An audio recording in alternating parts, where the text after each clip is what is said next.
This is where the journey begins, from the pitch to the pontoon, the places we build, the lives we shape, and the people who keep it all moving. Parks, marinas, communities and businesses, bold ideas, real conversations. It's time to hear what really happens behind the gates and beyond the gangways. Welcome to From Pitch to Pontoon.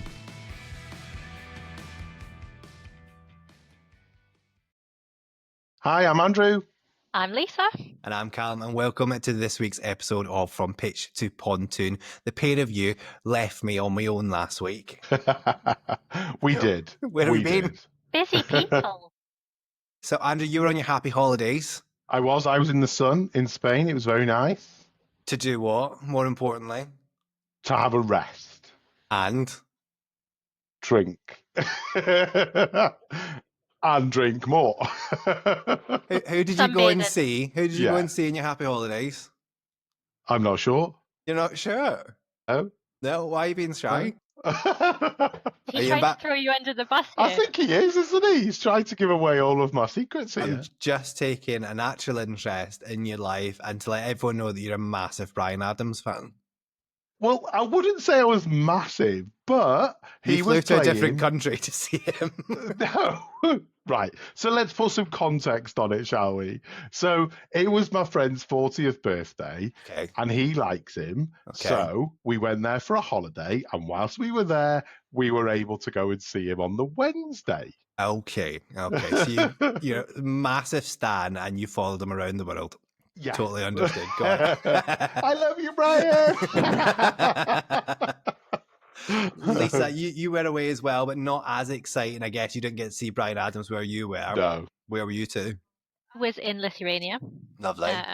Learning all about, obviously, AI. I think we said that last time. Justin Timberlake was there when I was there, sadly. Was he? See him. He wow. was. They were all very excited about Was that. he at the offices? Yeah, totally. Yeah. Just because I was there, he was like, "That's it. We're going to the companion Elite loft. Dynamics are there. I want to go and see them. We go." But it. no, we were very well looked after.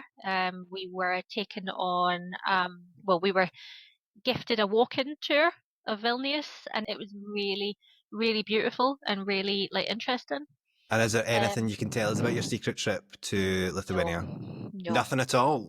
Nothing at all. No, it's all top secret. No, I'm only kidding.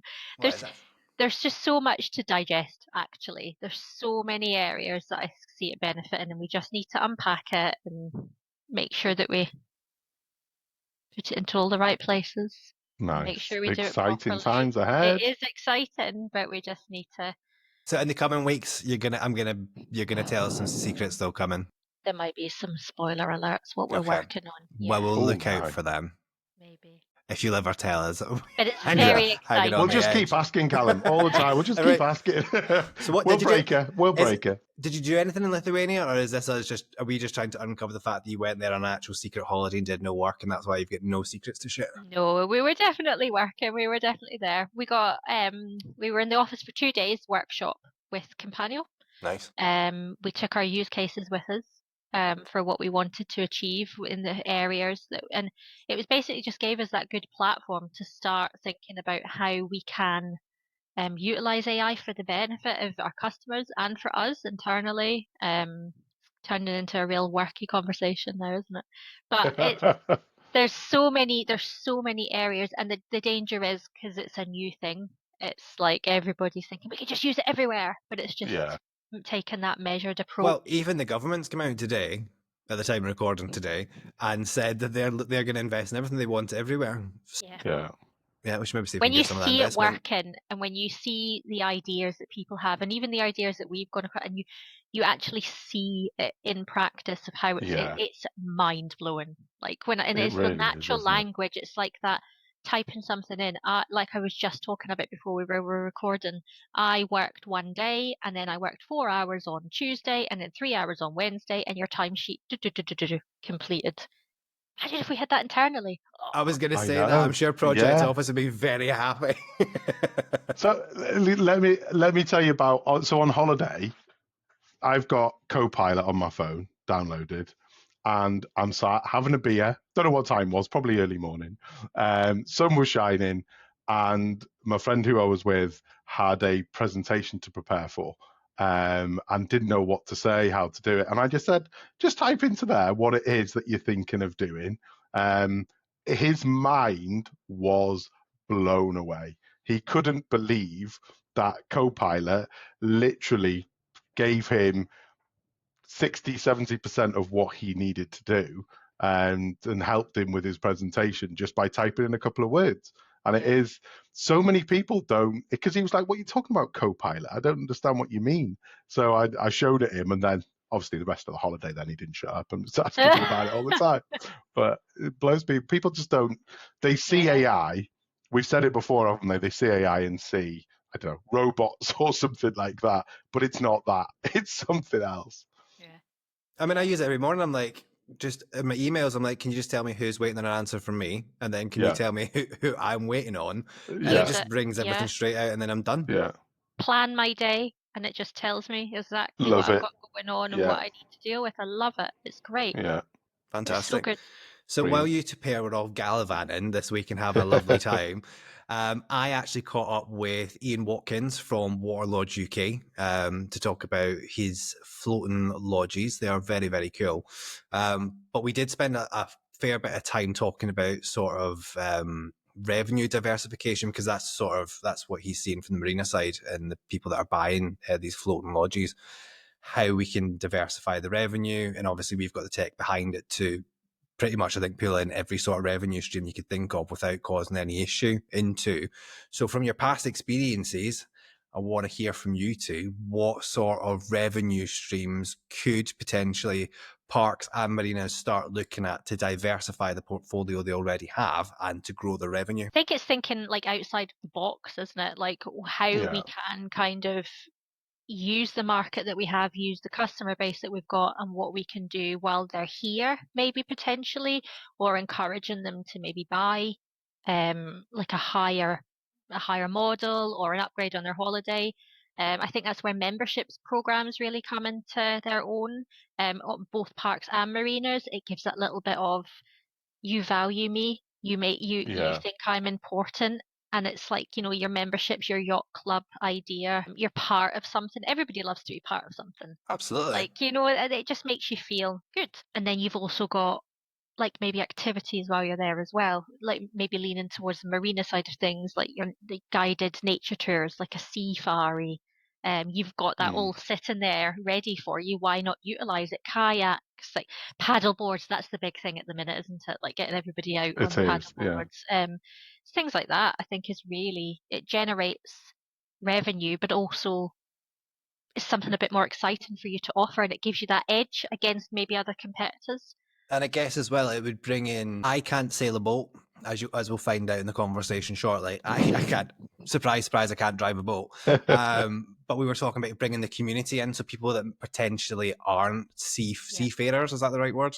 Yep. That can't get out on the water. But how can you get them into the marina to spend money with you, for one, and to actually grow your revenue stream? So your membership is a perfect example of that for you, for your boat clubs and your yacht clubs, to get them in, to use your activities, to use the facilities, but potentially not actually using the pontoons and the docks and stuff, but they can still be part of what's going on. Well, you can put on events as well for these people, like makers markets, food markets, like all of these things that they're a Absolutely. big thing at the moment. And even holiday parks can do that. It's like, you don't necessarily have to be staying there. Open your doors for, Yeah. everybody just to come down, have a look and see what's happening. Now, you'll know we did, me and Lisa worked for the same company at different times, way back when, back in the 1900s. Not quite, And but not quite, but we diversified into festivals, yes. indoor festivals, Yeah. as a way, and it is a growing market. And the only reason we sort of entered it properly is because there was a gap. Now, it wasn't that we were the first people to do it, because it was getting done on the South Coast very successfully by large operators. And we went, no one's doing it across the border. No one's doing this in Scotland at all. At all at the time. So we started with a 90s weekend. Now, we were quite lucky. We already had a nice baseline. One of my colleagues had started a Scottish trad festival called Gig in the Goyle. It's still going now, Oh, it's out with massive the now. business. Wow. not my kind of music, not my kind of thing. We had a nice base. It was very successful to go, right, we know how much these people roughly spend per person the whole time they're here at the weekend. So we were able to take that and then build up and go, right, okay, so we know that they're going to spend £30 each per person. That room can hold 800 people. We need to spend 20, 30, 40,000 on acts. It's not cheap to do these if you're doing them full out. So we did the 90s weekend. So we had 5 there. We had E17. Brilliant. It was brilliant. It was so good. So good. And then we went on to do 80s ones. So we had Kamal, we had Jive Bunny, Katrina and the Waves. She's lovely, by the way. Absolutely lovely. So there's all those different ways that we can do it. So you can do it small scale, like you're saying, for little members, or you can go big scale into what we're talking about. But I think just on that, Callum, Mhm. sorry, just thinking about that particular example has diversified though out into the community as Yes. well. I was just going to say that community feel for that, It things like that. really Yeah. did. Like it became, it wasn't even just in the complex anymore. It became, and then that's where you get your local kind of Yes. on site. Is that there maybe the right Yeah. word to say? But you've got people then coming in going, oh, I can offer this. We can do this. Here's what we've got. And it gradually, before you know it, it becomes twice the size, and it's Agreed, because I think beneficial to everybody. there's sometimes a little bit of friction, especially in rural communities where you've got a park or a Massive. marina and you've got the community.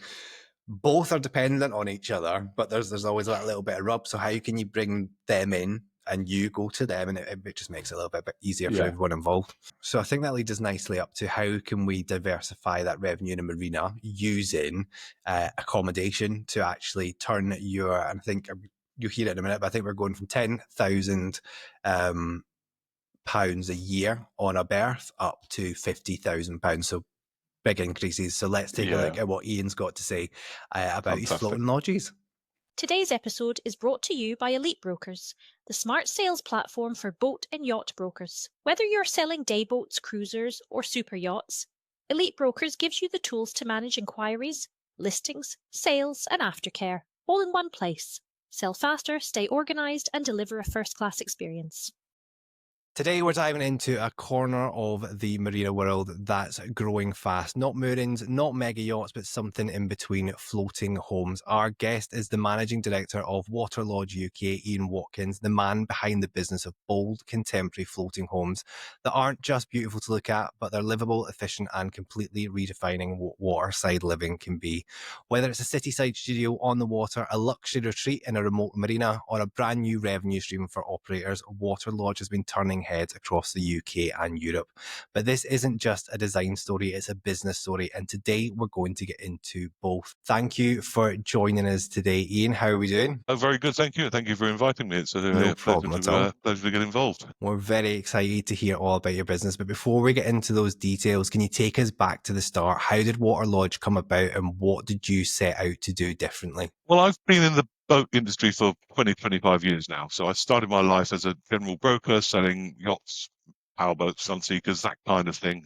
I noticed there was a growing trend towards people buying those, not just as a sort of a fashion accessory or a luxury holiday option, but also something to live on full time.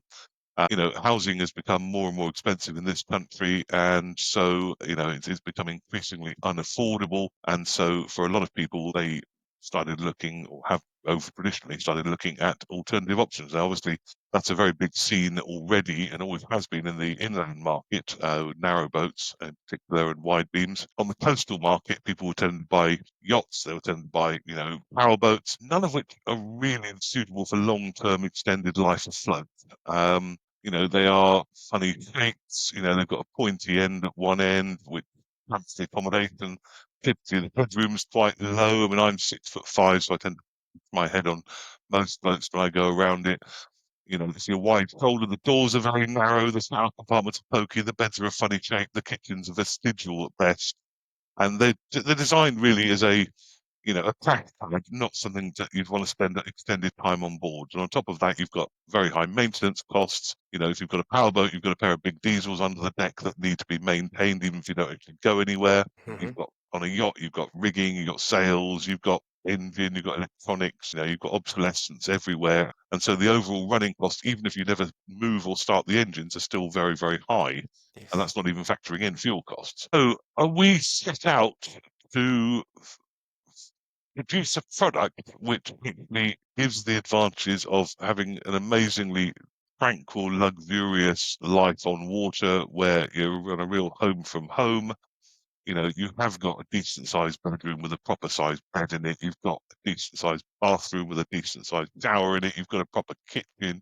You've got terraces that you can sit and relax on, and you haven't got a hefty maintenance headache that goes with it. Our products are, as close to zero maintenance as we can engineer them to be, while obviously still being in an aquatic environment. So we launched the business in about 2018, 2019, and since then we've grown from strength to strength. We seem to have picked up the imagination of a lot of customers, and we've created some great developments. If you go down to Brighton Marina, for example, you'll find 70 or 80 water lodges down there in a great big water lodge village, or in fact 2 water lodge villages, with people using them as holiday homes, using them to spend extended times on board. And we're expanding into other areas as well now, inland waterways. Other marina operators are approaching us to talk about projects for using them for rental, holiday lettings, that kind of thing as well, which is another big revenue stream that's coming around the corner. So yes, it's been a good business, basically. Perfect. So for those maybe that aren't familiar with Waterlodge UK, or what a Waterlodge even is, could you explain that very briefly in your own sort of words? Well, a water lodge is basically, it is a boat. It's legally a vessel. It's capable of being powered by a couple of engines, although we don't tend to sell very many in this country because they're a bit big and the wrong shape for our waterways. They're not seagoing as such. But basically, think of a big steel platform with a couple of zero maintenance plastic floats underneath on each side, which support the structure. And then you've got a building on top of that, either timber framed or in some cases steel frame building on top of that.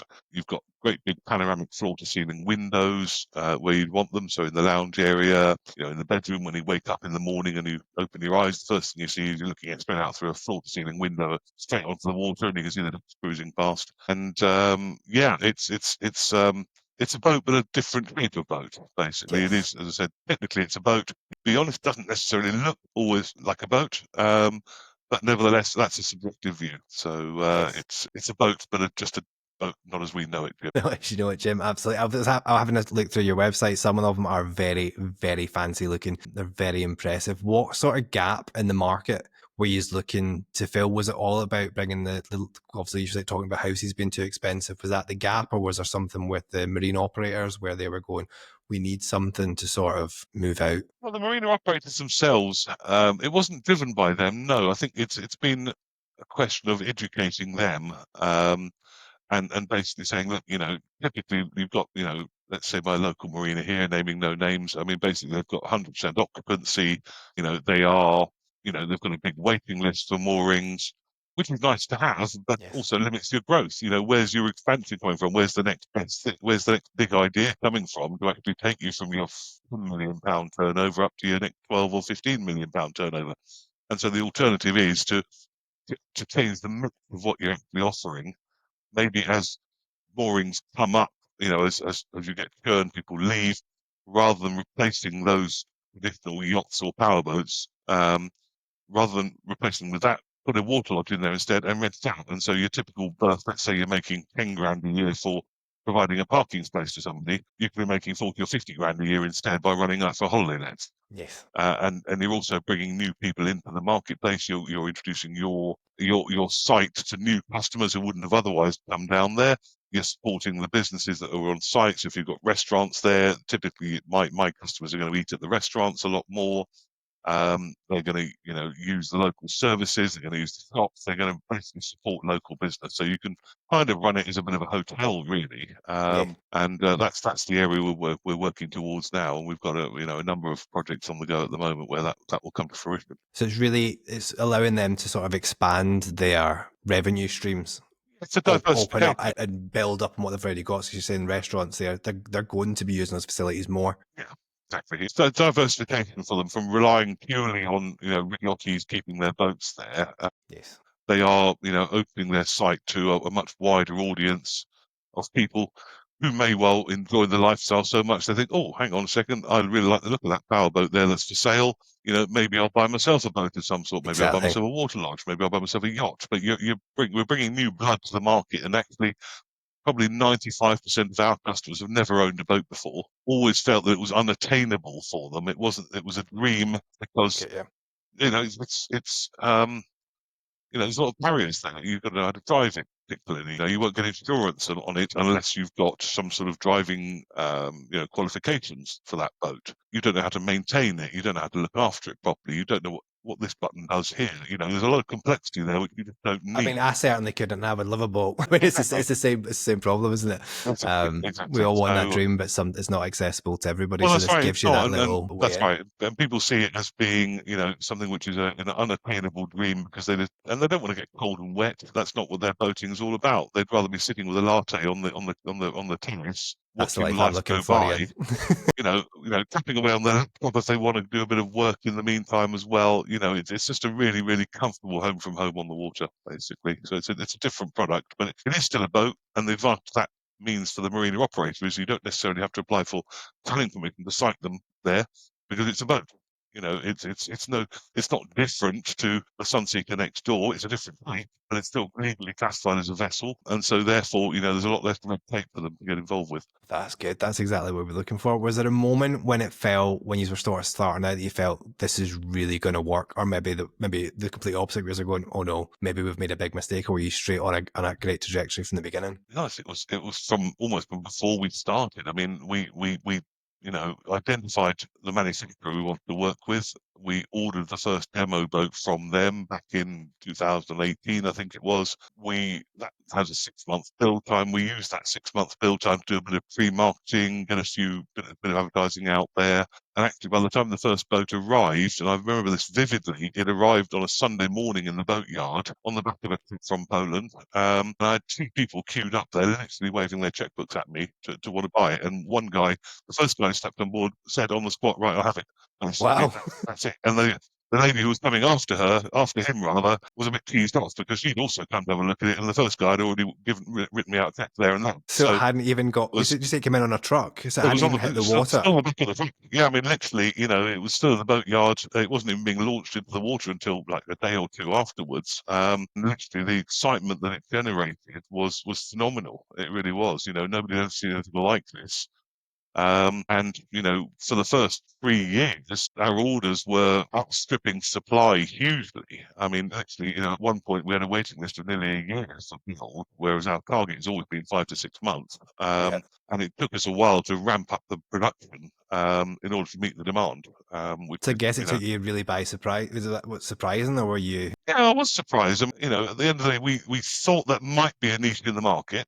But until you actually try it and test it, you don't know. It's something that's been in the back of my mind for many, many years. I've been thinking about it for literally 15, 20 years, of being in boat sales, seeing all these people buying some very unsuitable stuff to live on. The young couples buying a 25-foot yacht as their first home, for £5,000. They're dog in that. Never mind, live on it full time. It's a small racing yacht, but they were bowled over by the lifestyle of being in the marina.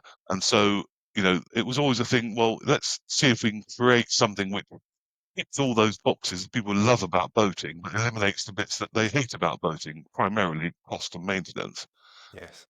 And so, yeah, I mean, it took us by surprise because at the end of the day, every business startup is a punt. Yes. And while you I take had a good punt if you're getting them sold straight off the, well, off the that's back right, of a lorry. exactly. And I had an existing general boat sales company which I was involved with as an owner. Aforementioned yachts. Waterlodge was very much a bolt-on sort of sideline to that business, just as a toe in the water. And in fact, within 2 years, we actually struck 2 businesses out, finished a whole new business of Waterlodge UK, and I've been running that full time since 2021. And I sold the previous business and was able to concentrate just on Waterlodge.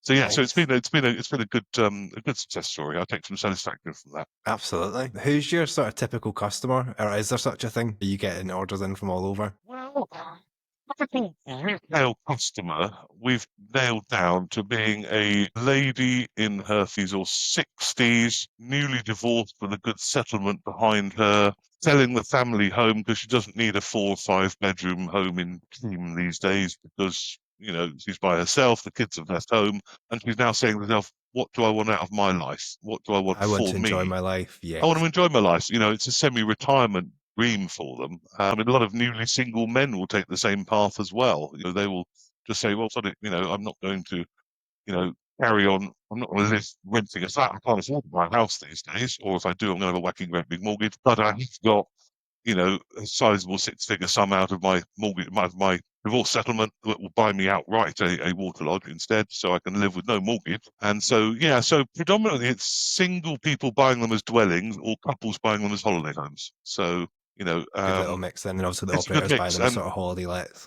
well, this is it. And what's more, the government are handing us lots and lots of favours on this at the moment because they are making it increasingly difficult and expensive to own second properties. So when you add up all the costs of buying a second home, you've got massively increased amounts of stamp duty when you buy a second property. You've got potentially double council tax on your second property as well. You've got all the maintenance and costs of running a bricks and mortar property or a garden to maintain, all these kinds of things. It really isn't very attractive now. The government are deliberately trying to make it unattractive to own a second home, whereas you can buy a Waterlodge as your second home. Very, very tax efficient. There's no stamp duty when you buy it. There's no legal fees when you buy it. There's no council tax on it, typically. Not always. I mean, sometimes on the type of, if you're on a residential mooring, for example, you may pay a small amount of council tax. There's no VAT on it. They are VAT exempt because they are considered to be a vessel with no engines. And so Okay. there's a VAT exemption there, which we can fit into very nicely as well. And what's more, the great thing is the government doesn't even know you own it. They won't know you own it. There's no way of them knowing that you own it, unlike a house. And so Yeah. even if they do decide to change the rules, they don't know who owns one anyway. So it would be impossible for them to levy a taxation on our products Yeah. or any boat, because there's no central registry of boat ownership in this country. Well, there's not a reason to buy one. I don't know what it is. Well, it's a very tax efficient vehicle, the thing. 100%. And what's more, with a boat, you've got a lot more flexibility there. If you need to move it somewhere, it's very easy to move. We can help with that. The marinas don't run in the same way as the parkroom operators do. The marinas realise that they have to be a bit more friendly than that. And if they decide to introduce a lot of restrictive practices, a lot of the boats that are on the site will just move somewhere else. They'll just say, right, fine, see ya, we're off. Ultimate Whereas flexibility, isn't they've it? got You that can literally just flexibility. sail away. Exactly, they sail away. So the marina operators cannot put the thumb screws on their residents in the same way as a park home site can, which is pushing a lot more people towards us. It's got a lot more longevity. Design life is a minimum 50 years. So so we're picking up there's a lot of benefit from that side of things as well. And that's something that's a button we're pushing hard in our marketing at the moment. Are you? Obviously, you're talking about parks there. We've seen some of our park customers actually looking at, they've obviously got lakes and stuff, and they have been moving into that sort of bringing water lodge type items in. Are they starting to reach out to you? Yeah, they are. Yeah. It's a slower process for the park operators because they haven't got the existing infrastructure in place to support boats on these lakes. Where a marina operator can say, right, okay, I'm going to buy 5 of those and put them in and rent them out because they've already got the infrastructure there. They've got permission for more boats there. If you've got a virgin lake, if you like, which has no infrastructure on it at all, you will need to go through a planning process to get to the point where you can put the pontoons and the water supply, electricity supply, parking, bin storage, cycle storage, and everything else to go with that. So it's a little bit more difficult for them, but at the same time, not impossible. And if you've got an existing park which has no other possibility of expansion on land, because you run out of land, but you've got a whacking great big lake, and you want to make your park bigger, well, the lake's the only place you can go. So, it's worth their while going through the planning process, but the planning process takes a lot of time these days. So if they want to do it, they should really start thinking about it now, get their orders in, and then they can Oh, start absolutely. expanding onto the lakes. Very much so, yes. Fantastic. How would you say that your sort of role as a leader has evolved within Waterlodge? It hasn't changed hugely. But obviously, it's different. I mean, I've obviously been running my own business for the last 20 years, so this is just a different business. So I'm quite Yeah. used to running a business anyway. I always like to be very hands-on. You will find me frequently going and supporting my service teams. If they've got a job where they need some extra hands, I'll be down there with my toolbox and just, fitting, new roof matting to a boat, or, getting involved with handover, cleaning and everything else as well. So I always have run the business very, very hands-on. And I think that's something which my customers can see and they appreciate that. I'm not just some anonymous bloke at the end of the phone. I'm frequently there on their boats, working with the service team, helping out as well. So, that's something I want to maintain. I enjoy being on the tools. It's not It's not all about just sitting here in the office. It's nice to get out there in the fresh air and with some manual labour as well. I suppose you didn't get into boating to be stuck in an office, did you? Well, exactly. That's the thing. That's the thing. Especially when the weather's nice. So yeah, it's a bit less of a chore when the sun's shining and you're out in the open working on the boats there. So yeah, not so keen in the winter. Yeah, come the summer, I'm all over it. Yes. Winter, lots of paperwork to be done. Yeah, exactly. Oh, yes, yeah, lots and lots. Yes, lots of admin. Yes. So what sort of coming next for Waterlodge? Have you got new models coming out? What is your plans? Model range is pretty static. I mean, our next big push is actually breaking into the American market. I've just been across to the States a few weeks ago for some meetings there. We've got a couple of new dealers we've appointed over there, which we're now closely supporting. I'll be spending a bit more time in the States, helping them with boat shows and marketing efforts over there as well. So I see the US market being a huge development market for us. They've already got an existing sort of houseboat culture over there in certain regions. You go somewhere like Seattle, for example, or Boston or Miami.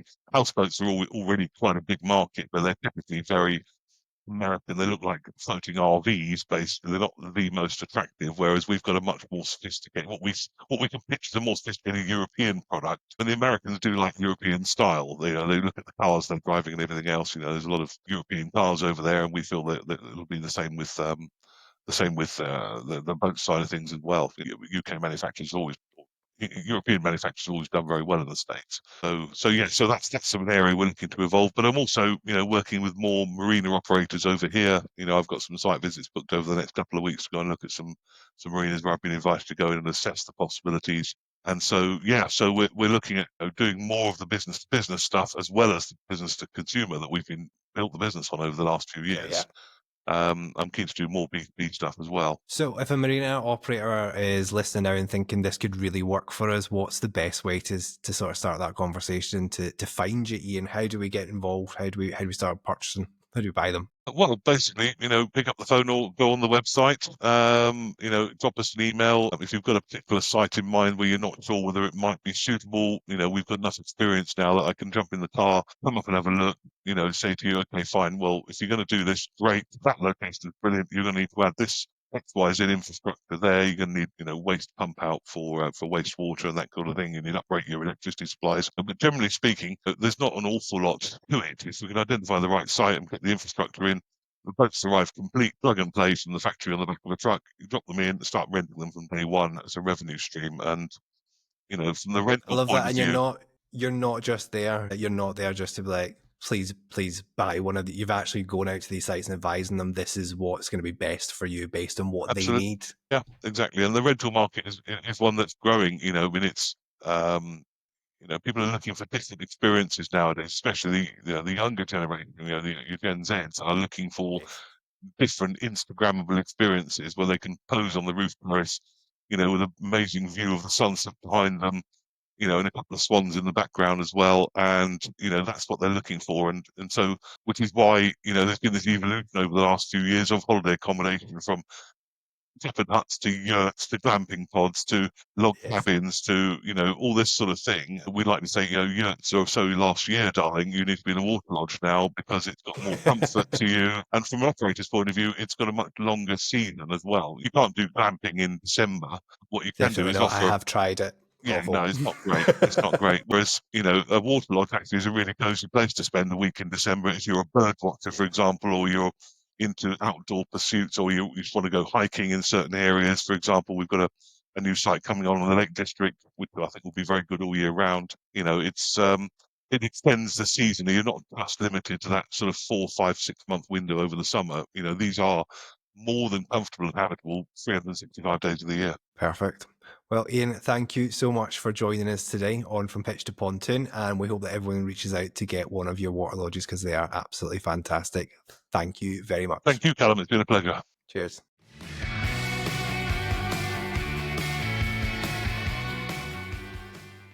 What a fantastic insight into how marinas can grow their revenue through floating lodges. Would invest, because I certainly can't drive a boat and probably won't get my license. We now know you can't. So, Andrew, obviously we've looked at how marinas can sort of diversify their accommodation offering to bolster up their revenue. How can the same thing be applied to parks? So with parks, I think one of the biggest things that I did in my time was location. You know, if you've got the right location and people are willing to travel, and land, there is no end to what you can offer to a customer. So with both accommodation and services. So if I just start on services for now, when I in my sort of day as a general manager is we very quickly realized that people were traveling. See, for example, we were half an hour away from the nearest town. So people were traveling to go and eat food.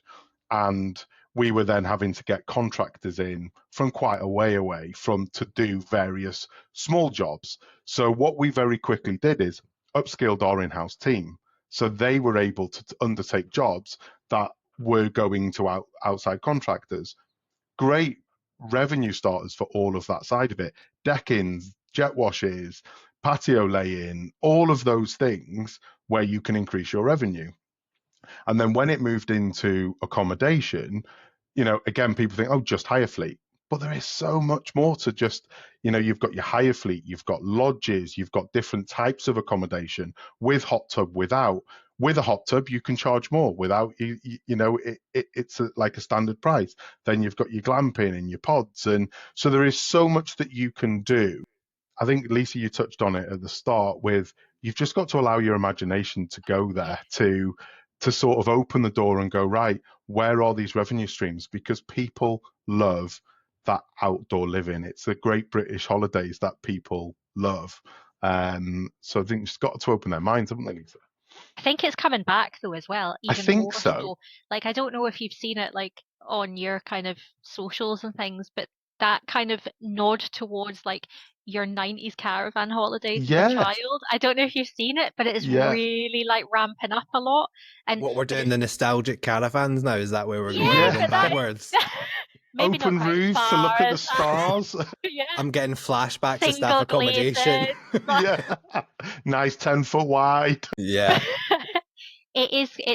Everybody is kind of getting a little bit nostalgic and like Yeah, a nod back to that. So, but you've got more options these days, like you said, like you've you got the have. glamping and the pods, and these are like These pods are buzzwords getting almost at the fancy now. moment, They and they're are. so lovely. I Yeah. mean, They're like some of little houses inside. yeah, like, Yeah. and it's an experience, isn't it? You're getting away from Yeah. it all, and that's people want that. People want to be able to switch off. Even sometimes not having Wi-Fi is actually something that you Yes. can use to your advantage with this. We do say that, Switching but off. we do still need to make sure if we've got no Wi-Fi that they are still able to take that Instagram picture, because that's what they want to do. Yeah. They want to show Yeah. everybody, Yeah, look what I've 100%. been, like what I've done, which I Yeah. think is what's really pushed that market, actually. Yeah. I remember going to see a lodge not that long ago, and it had the outside bath. Wow. The iron Yeah. outside, and the only Yeah. reason we didn't buy it was because we had nowhere to put it where you could have a bath in private outside. Yeah. Was effectively without all your neighbours like being like, all right, how's your day going? But I think there's look at what Shorefield have done with their tree houses. Yeah, absolutely. Beautiful. Incredible. Really Absolutely lovely. incredible. And I think one of the big things, and it sort of flows back in nicely to what we do, is having these sort of multiple revenue streams. It needs to be managed for it to be work. And I can say that from her first-hand experience. When we first started to do those additional jobs, and you know, when we opened a restaurant and things, we very quickly realized that we can't manage this without a robust system in play that can bring all of that together and manage all of these different pieces of the jigsaw. And it is so important, no matter whether you're a small holiday park, big holiday park, large marina, you have to have a system to manage it all, because it manages your revenue streams properly, but also manages your team and, you know, the remote workers and things as well. Thanks for that, sales director, Blackie. No problem. So I had to slide it in somewhere. No, but it is very, very true that you do need the good tech behind it, and obviously that is what we provide. So I think that's it for this week. That's an episode. It is brilliant. Thank you very much for joining us. Don't forget, you can, as always, follow us on our socials on TikTok, Instagram, or Spotify, or YouTube, actually. or you can visit us if you fancy taking Andrew up on his offer of exploring those revenue streams. You can Yes. visit us at elitedynamics.co.uk to see all of our solutions for the parks and marina industry. But for myself, Andrew, and Lisa, we will see you all again soon. See you later. See you later. Bye.